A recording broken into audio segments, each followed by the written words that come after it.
Sie gehört zu den Maps in Counter-Strike, die am häufigsten gespielt wurden und immer noch werden. DE Mirage. Doch was viele nicht wissen, Mirage heißt eigentlich anders und hat eine unglaublich lange Historie, die bis in das Jahr 2004 zurückreicht. Wie DE Mirage zur Kult-Map in Counter-Strike wurde, das schauen wir uns jetzt an.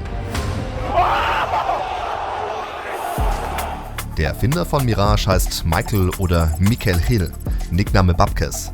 Er kommt aus Schweden und hat deutsche Vorfahren. Mikael ist ein leidenschaftlicher Gamer, der früher zu den stärksten Quake 2-Spielern gehörte und sogar für das schwedische Nationalteam auflief. Auch in Counter-Strike war er nicht schlecht und spielte schon Anfang der 2000er Jahre mit den schwedischen CS-Legenden Heaton, Karn oder DSN. Doch nicht nur Zocken ist seine Leidenschaft, sondern auch das Erstellen von Maps. So I actually had like paper and pen with me at all times, pretty much, to when I just, got some new ideas. So I actually remember I was sunbathing, down at this small lake with my friends and was just on the beach having my paper, and my friends were like, Michael, what the hell are you doing? Or what are you writing? No, I'm not writing. This is a map. Yeah, right. So I would just, do my own thing. Der Startschuss für DE Mirage fällt im Jahr 2004. Nachdem Mikael einige kleinere Maps erstellt hatte, schreibt er einfach mal die CPL an. Die Turnierserie war früher extrem prestigeträchtig. Bei den CPL-Turnieren spielte die Creme de la Creme der Counter-Strike-Szene. Die CPL setzte nicht nur auf den klassischen Map-Pool, sondern hatte mit CPL Mill und CPL Fire zwei eigene Maps. Mikael als Map-Entwickler wollte ebenfalls eine Map für die CPL bauen und kontaktierte den Turnierveranstalter einfach per Mail. I just went into their homepage and wanted to contact pretty much and emailed the first person, which was this woman called Tanya Welsh. And I just asked her like straight on, okay, you have these two maps, would you be interesting to have one more map? And she was like, yeah, sure, if it's any good. Eine Stadt als Vorbild für seine CPL-Map gab es nicht. Das Ziel war es für ihn, eine Map zu erschaffen, die ausbalanciert ist, ein interessantes Design hat und Spaß macht. Er startete mit dem A-Spot. Von hier aus bildete Mikael dann die weiteren Gänge. Inspiration holte er sich von zwei anderen beliebten Counter-Strike-Maps, Das 2 und Inferno. So gibt es zum Beispiel Parallelen zum Catwalk von Das 2, genauso wie zum Balkon von Inferno.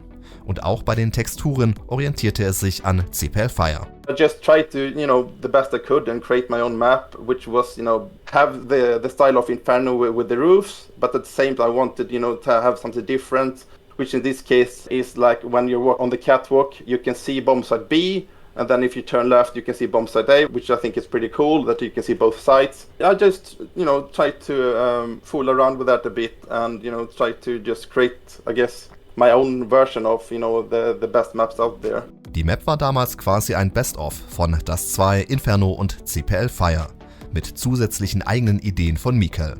Vorgaben hatte die CPL ihm keine gemacht und auch die Logos hatte er einfach nur von der CPL-Homepage heruntergeladen und dann eingebaut. Mikael nannte seine Map DE Strike. Eine besondere Bedeutung hat der Name nicht, das hat er mir verraten. Der Schwede schickte die Map zur CPL und wartete. I was like sleeping at home, unemployed boy, grinding Quake 2 and see as much as I could. And my friend actually called me and was like, Michael, have you seen your map is in? I was like, no, go back to bed. What the hell are you talking about? No way, man, no way. But yeah, check it, So I would just turn my PC on, checked it. I was like, I would just sit like this. Oh, it's in. Okay, cool. And then 2 seconds, what? It's in, right? It's in. Cool. I was like, how is this even possible, right?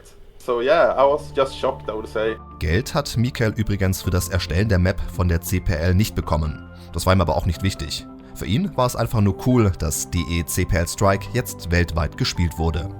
Später hat er dann auch noch eine weitere Map für die CPL erstellt. DE CPL Overrun, die nach der Pleite der CPL zu DE Engage wurde. Doch wie kam es eigentlich dazu, dass aus DE CPL Strike am Ende DE Mirage wurde? Ein Bekannter von Mikael arbeitete für die LAN-Turnierserie Dreamhack und der fragte ihn, ob er für das Winterturnier im Jahr 2010 seine alte CPL-Map erneuern könnte. Gesagt, getan. Innerhalb eines Tages hatte Mikael zum Beispiel die Treppenstufen geändert, den Bombenspot auf B umgebaut und die CPL-Logos entfernt. Jetzt benötigte er aber noch einen passenden Namen für seine Map.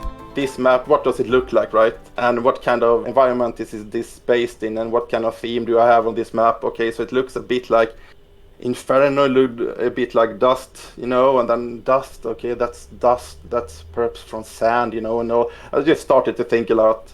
And then I actually had this lexicon at home, you know, just started to browse some names, and then I found like Mirage, which I felt like, oh, this is perfect. It's a Mirage, you know, it's, you know, popping up, you know, inside of the desert, just this town. So I felt it was super cool. Dass Mirage einmal so beliebt werden würde, damit hatte er natürlich nicht gerechnet. Das Erfolgsgeheimnis der Map ist seiner Ansicht nach, dass Mirage eine sehr ausgeglichene und variantenreiche Map ist. I just know that it's quite balanced. I don't know the exact percentage or whatever, you know, CT versus T. I think the map itself is quite easy to learn, I would say.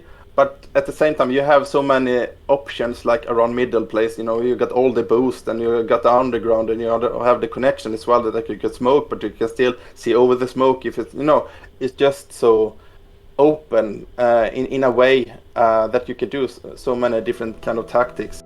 Mikel hat übrigens in Counter-Strike 1.6 auch eine Nachfolgeversion von Mirage erstellt, also DE Mirage 2. Zum Release von Counter-Strike Global Offensive verkaufte er die Mirage-Rechte an Valve. Für einen kleinen Betrag, wie er mir sagte. Mit der Version in Counter-Strike Global Offensive hatte er also nichts mehr zu tun. Er findet sie aber ganz gut. Dass man am Catwalk auf den Zaun springen kann, mag er allerdings weniger. Auch für Counter-Strike Global Offensive hat Mikel verschiedene Maps erstellt und er arbeitet immer noch in der Gaming-Branche. Als Senior-Level-Designer für das schwedische Entwicklerstudio Machine Games, das unter anderem für die Wolfenstein-Reihe verantwortlich ist. Doch Counter-Strike ist und bleibt ein ganz besonderes Spiel für ihn. Und wer weiß, vielleicht werden wir bald schon wieder etwas Neues von ihm hören. Not the Global Offensive, but perhaps Counter-Strike 2. DE Mirage von Mikel Hill. Es ist eine Map mit einer unglaublich spannenden Geschichte.